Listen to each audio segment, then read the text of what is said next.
अच्छा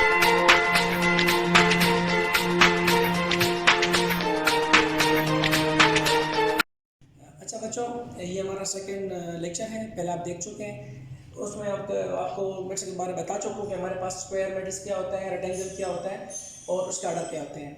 तो अभी हम शुरू करेंगे एक्सरसाइज 1.1। ठीक है, उसमें अगर आप पहला क्वेश्चन देखें, इसमें लिखा कि which of the following are square and which are rectangular matrices. ठीक है ना। अच्छा, इसमें देखें मैट्रिक्स नंबर ए को देखें, पहला पार्ट। आपको मैंने क्या कहा था कि एक मैट्रिक्स के ऑर्डर या डायमेंशन को हम किस तरह लिखते हैं। हमारे पास सपोज ये एन, इसका ऑर्डर हम किस तरह लिखेंगे, order is equal to row into column. अच्छा, अब इसको देखें, हमारे पास यहाँ पे रो कितने हैं, ये हमारे पास 2 रो हो गए, हमारे पास 2, कॉलम कितने हमारे पास है 2, ये भी हमारे पास 2 है। ऐसा मैट्रिक्स कि जिसके रो और कॉलम वो सेम उसमें हो, ऑर्डर में हो, 2 and 2, उसको हम कहेंगे स्क्वायर मैट्रिक्स। इस तरह हमारे पास ए जो है ये क्या हो गया, ये हमारे पास आ गया स्क्वायर मैट्रिक्स। अच्छा, इसको देखें आप, बी पार्ट देखें इसका। इसमें अगर आप देखें हमारे पास ऑर्डर किसके हिसाब से है, ऑर्डर इज इक्वल टू, इसमें रो हमारे पास है 2 इंटू और कॉलम कितने हमारे पास 3। तो ये इसका ऑर्डर, ये डायमेंशन हमारे पास 2 into 3 है। इसको हम क्या कहेंगे, इसको हम कहेंगे रेक्टेंगुलर मैट्रिसेस।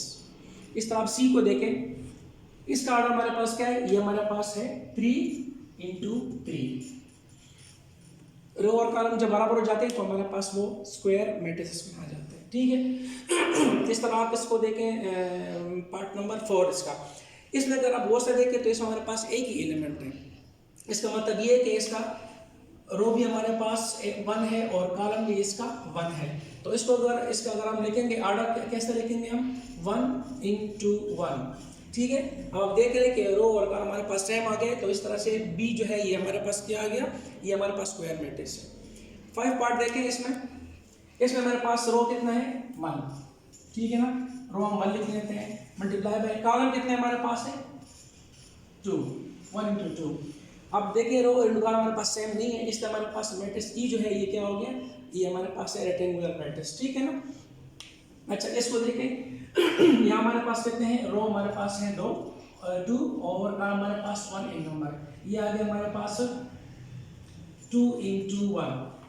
तो इस लिहाज से हमारे पास ये भी क्या आ गया, रेक्टेंगुलर मैट्रिक्स आ गया। अच्छा, दूसरा क्वेश्चन नंबर 2 देखें। अच्छा देखें, इसमें आप साथ में लिखते हैं, यहाँ पे ये हमारे पास आ गया स्क्वायर मैट्रिक्स। ये हमारे पास कौन सा आ गया, rectangular matrix and so on. ठीक है। अच्छा, क्वेश्चन नंबर 2 में देखें, list of the order of the following matrix. अब इसमें हमने क्या बताना है, तो सर हमें ऑर्डर बताना होगा। ऑर्डर किस तरह लिखते हैं, order is equal to row into column. इसमें हमारे पास रो कितने हैं 2 और कॉलम हमारे पास कितने हैं 1 2 3, 2 into 3। तो इसका ऑर्डर हो गया। इस पार्ट को देखें हम, क्वेश्चन नंबर जो 4 पार्ट है इसका ऑर्डर लिखते हैं, order is equal to row into column is equal to, इसमें कितने रो हमारे पास है 1 2 3,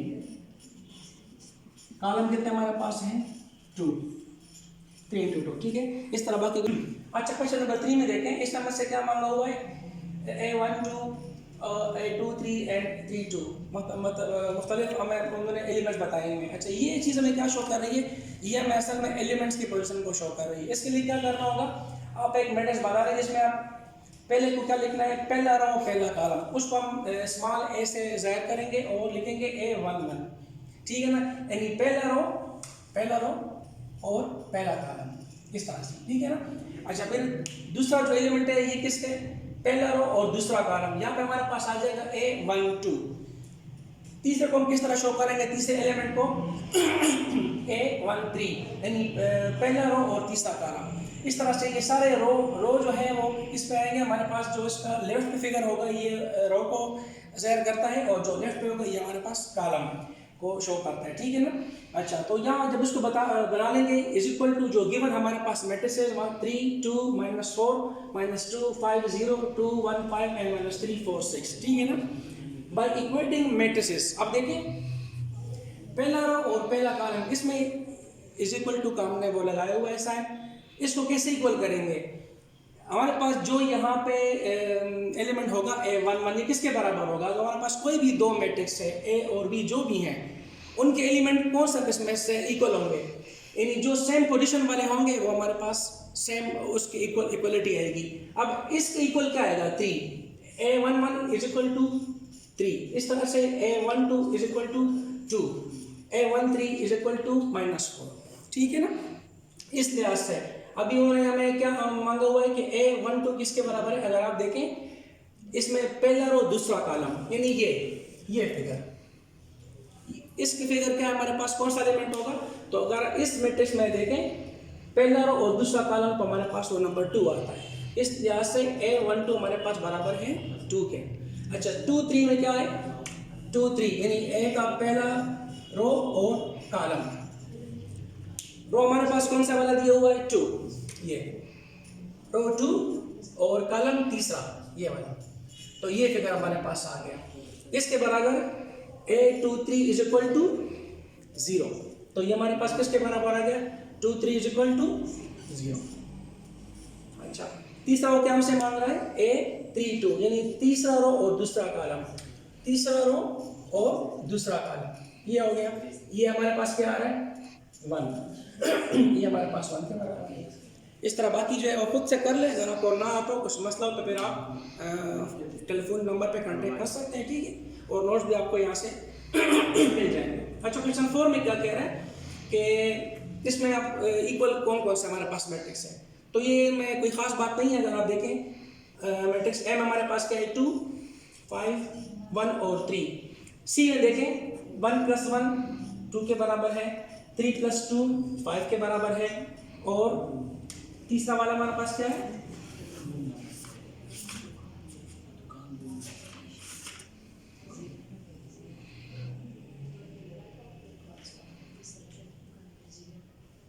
नंबर 4 में देखें हम 4 में क्या कह रहे हैं कि हमारे पास दो मैट्रिक्स है, उसको खाली इक्वलिटी हमने शो करनी है।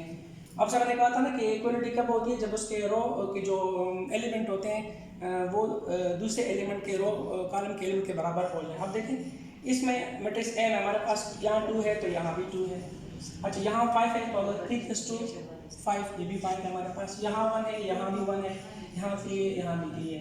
तो इस लिहाज से हमारे पास A = 2D, यानी ये हमारे पास क्या होगी? इक्वल हो गया हमारे पास। अच्छा, दूसरा खुद से कर लें। B और C देखें। B में जो हमारे पास A11 यानी पहले जो उसका एलिमेंट है 2 के बराबर है। ठीक है ना? ये 2 के बराबर है तो ये भी 2 के बराबर हो गया। ये एलिमेंट जो है A12 ये किसके बराबर है? 5। 3 + 2 5 के बराबर हो गया। इस तरह से हमारे पास A21 यानी दूसरे रो का जो पहला एलिमेंट है, पहला कॉलम का जो है वो 4 है तो यहाँ भी 4 है। इस तरह ये 3 है तो यहाँ भी 3 है। तो B = C आ रहा है और A = D। अच्छा बच्चों, देखिए हमने तकरीबन क्वेश्चन नंबर 4 तक कर लिया है। आज हमारा टॉपिक है क्वेश्चन नंबर 5, जैसे हमारे पास 1.1 है। उसमें क्या हमें दो मैट्रिक्स दी हुई है A और B, और उसमें ये हमसे पूछा गया है कि आप P, Q और W के वैल्यूज मालूम करें। ठीक है, इसके सोल्यूशन में क्या करेंगे? बाय इक्वेटिंग मैट्रिक्स A और B, इन दोनों मैट्रिक्स को जब भी हम इसके वैल्यू को फाइंड करेंगे तो क्या करेंगे? इन दोनों को हम इक्वल करेंगे। ठीक है ना? जब इक्वल करेंगे तो आपको मैं इससे पहले बता चुका हूँ कि मैट्रिसेस में अगर हम किसी को इक्वल करते हैं तो उसके एलिमेंट, यानी इसके जो एलिमेंट जहाँ पे होगा उसके बिल्कुल इक्वल टू के उससे जो एलिमेंट होगा वो उसके बराबर होगा, तभी वो दोनों हमारे पास उसकी इक्वलिटी होगी। तो जब हम इन दोनों को इक्वल करेंगे तो ये वाला जो एलिमेंट है इसकी पोजीशन हमारे पास क्या है? पहला रो पहला कॉलम यानी A11, ये इसकी पोजीशन है। ये = 2 है। इसी तरह से = B, इसकी पोजीशन क्या है? ये भी हमारे पास A11 है, यानी पहला रो पहला कॉलम। तो इस तरह से ये दोनों हमारे पास इक्वल हो जाते हैं। B की वैल्यू हमारे पास 2 आ जाती है। ठीक है ना? अच्छा, इस तरह हमारे पास अभी दूसरा जो वैल्यू है U की वैल्यू मालूम करना चाहते हैं। इसकी वजह हमारे पास क्या है? दूसरा रो और पहला कॉलम यानी A21। U हमारे पास किसके बराबर आ रहा है? इस मैट्रिसेस में हमारे पास A21 5 के बराबर है। तो A21 यानी U = हमारे पास फिर 5 आ जाता है। अगर हम W की वैल्यू करना चाहें तो W हमारे पास क्या है A22, यानी दूसरा कॉलम दूसरा रो। W हमारे पास ये आ जाता है और इसके अपोजिट हमारे पास क्या है A22 0 है, 0। तो ये हमारे पास W है, हमारे पास 0 के बराबर आ जाएगा। अच्छा, फर्स्ट मसला आप देख लें, इसमें भी हमें दो मैट्रिक्स दिए हुए हैं, ठीक है ना, ए और बी, जिसमें हमें क्या वैल्यू करनी होगी A B C X Y and Z की वैल्यू हमें इसमें फाइंड करनी है। अच्छा देखिए, इसके ऊपर मैंने लिख दिया है ये पहला रो पहला कॉलम, इस तरह ये पहला रो दूसरा कॉलम है, और ये इस तरह से ये पहला और तीसरा कॉलम है। सोल्यूशन में क्या है, बाय इक्वेटिंग मैट्रिसेस A11, यानी इस एलिमेंट को लिख के इज इक्वल टू इस वाले मैट्रिक्स का पहला एलिमेंट इक्वल टू 0 आ जाएगा इसका। फिर हम क्या करेंगे, इस 3 को शिफ्ट कर लेंगे, जब शिफ्ट करेंगे तो इसका प्लस साइन जो है वो माइनस में चेंज हो जाएगा, तो ये हमारे पास x इज इक्वल टू -3 आ जाता है। दूसरा आप देख लें, यानी पहला रो दूसरा कॉलम A12 जो कि हमारे पास Z+4 है इज इक्वल टू, इसके अगेंस्ट कौन आएगा, कौन सा वाला वो आएगा A12 6 आएगा हमारे पास 6। तो इस तरह से Z+4 इज इक्वल टू 6 आ जाता है। फिर क्या करेंगे, हम Z को इसी लेफ्ट साइड पे रहने देंगे और 4 को शिफ्ट करेंगे। जब हम 4 को अपने राइट पे शिफ्ट करेंगे तो इसका साइन जो है वो चेंज होएगा, माइनस में आ जाएगा, 6 - 4 2 आ जाता है, implies that Z is equal to 2, ठीक है ना। अच्छा, अब आप देखिए पहला रो और तीसरा कॉलम A13 2y - 7, इसका अगेंस्ट कौन सा वाला एलिमेंट आएगा 3y - 2, तो A13 2y - 7 is equal to क्या आएगा हमारे पास 3y - 2, ठीक है। अब क्या करेंगे, 2y जो वेरिएबल है उसको एक साइड पे कर लेंगे और कांस्टेंट को नेक्स्ट साइड पे कर लेंगे, तो हमारे पास 3y - 2 आ जाता है। वेरिएबल हमने एक साइड पे शिफ्ट करवा दिए और कांस्टेंट को हम इस साइड पे ले आएंगे राइट पे, जो कि हमारे पास -7, तो वही आएगा। और जब 2 को हम यहाँ पे शिफ्ट करेंगे, जो चूँकि हमारे पास 2 नेगेटिव है, जब वो शिफ्ट करेगा तो वो प्लस में आ जाएगा। 3y - 2y से हमारे पास आ जाएगा y, क्योंकि 3y से जब हम इसको माइनस करेंगे तो हमारे पास 8y बच जाता है यहाँ पे, और -7 से हम जब ये +2 माइनस करेंगे तो हमारे पास 5 आएगा। अब चूँकि 7 जो है वो ग्रेटर नंबर है तो माइनस साइन इसके साथ आ जाएगा। अब हमारे पास दूसरा क्या आएगा A-1, जो कि हमारे पास कौन सा है दूसरा रो और दूसरा कॉलम, यानी A22, इसके अगेंस्ट कौन सा एलिमेंट आएगा -3, A-1 इज इक्वल टू -3 आ जाएगा। अब क्या करेंगे, -1 को हम अपने राइट पे शिफ्ट कर लेंगे, जब ये उधर चला जाएगा माइनस, तो चूंकि यहाँ पे ये माइनस साइन है, वहाँ जाके ये प्लस हो जाता है, तो A इज इक्वल टू -3 + 1 जो कि -2 के बराबर है, implies that A is equal to -2।